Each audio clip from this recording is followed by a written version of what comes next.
And I want to start today with something I don't think we talk enough about.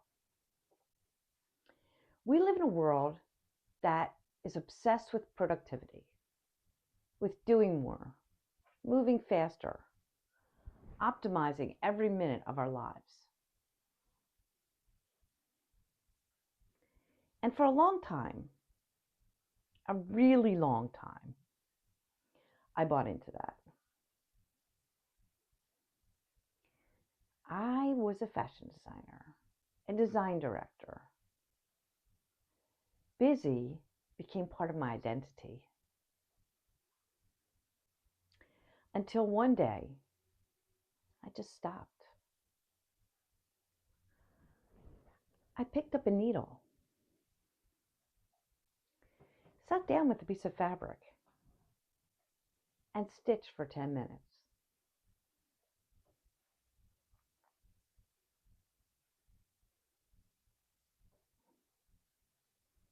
And something inside me exhaled that I didn't even realize had been holding its breath. That's what we're talking about today.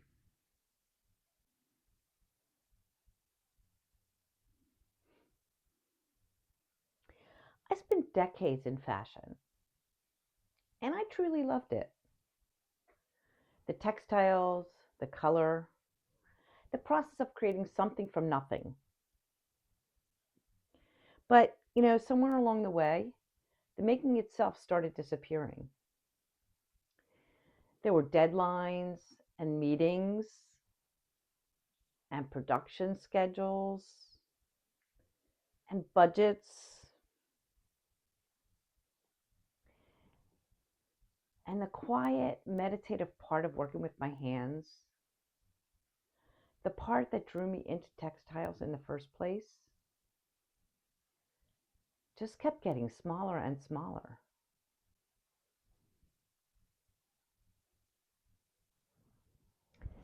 I remember sitting at my desk one afternoon, feeling completely empty.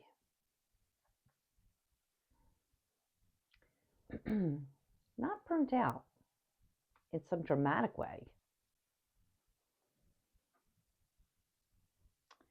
just disconnected.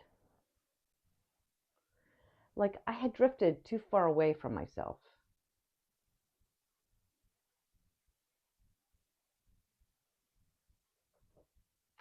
And that evening, I sat down with a scrap of linen, some thread,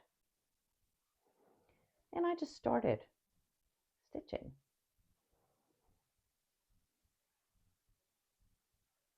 No plan, no goal, no pressure to make anything good.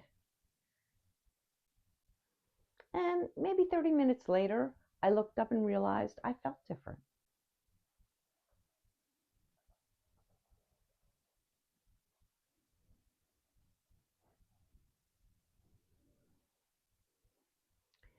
Not because I had accomplished something,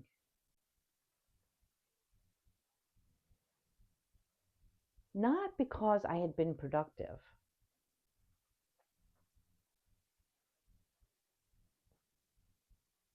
but because for those 30 minutes,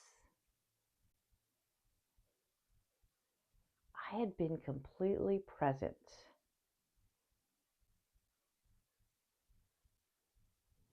in my hands, in my body, in this moment, in my life, in my own life.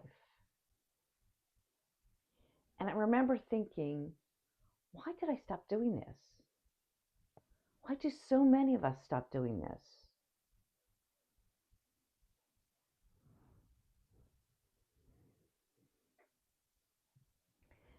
That question eventually became Threads for Healing. And honestly, it's why I'm here talking to you today.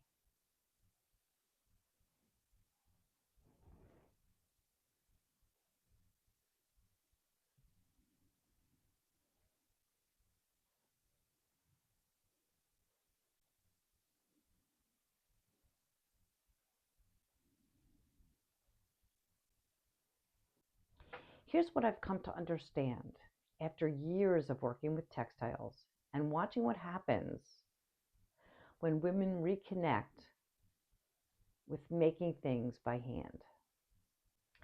Productivity is not the same thing as creativity. Real creative practice, slow, intentional, unhurried making, lives in a completely different part of us, a quieter part, a softer part.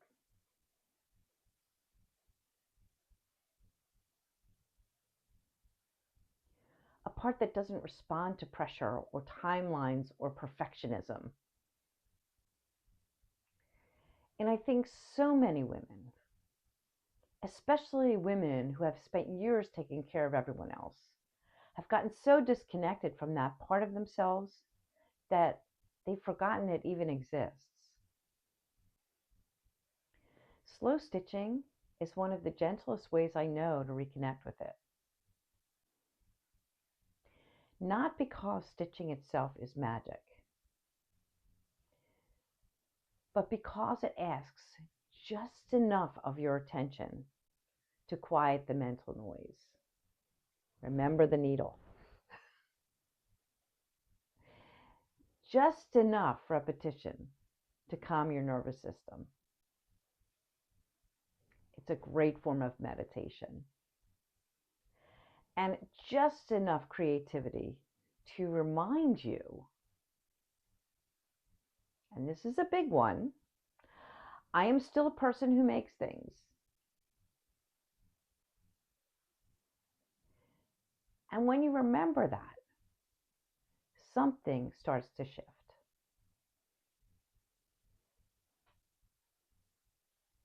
You stop waiting for permission to slow down. You stop treating creativity like something you have to earn.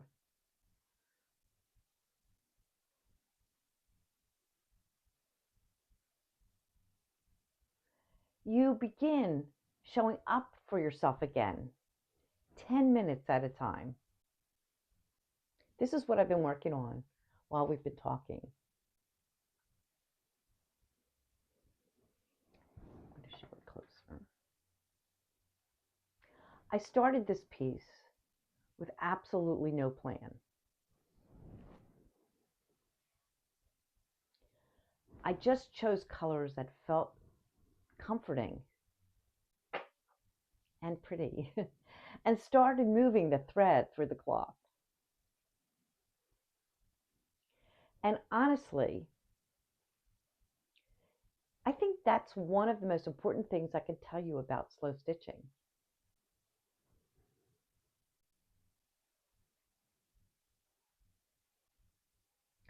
You don't need to know what you're doing to begin.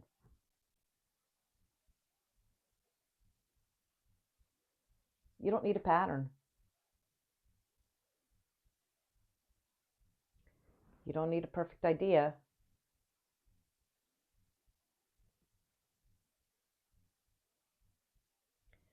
You don't need to be creative enough, in quotes.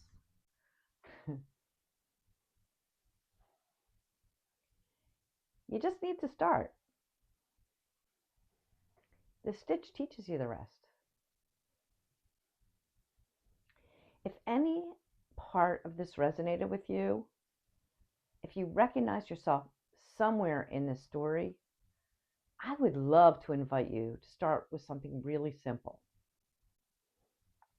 I created a free guide called Create Your First Stitched Piece in 10 Minutes. It's gentle, beginner-friendly, and designed for women who want to reconnect with creativity without pressure, perfection, or overwhelm. You don't need experience. And you don't need special supplies. You just need 10 quiet minutes and a willingness to begin. The link is below if you'd like to download it.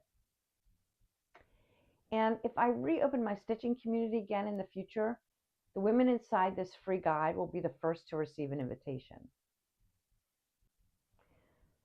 Leave me a comment and tell me this.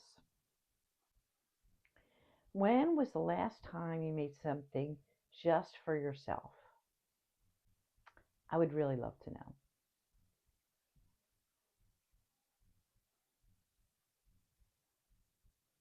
And I'll see you next week.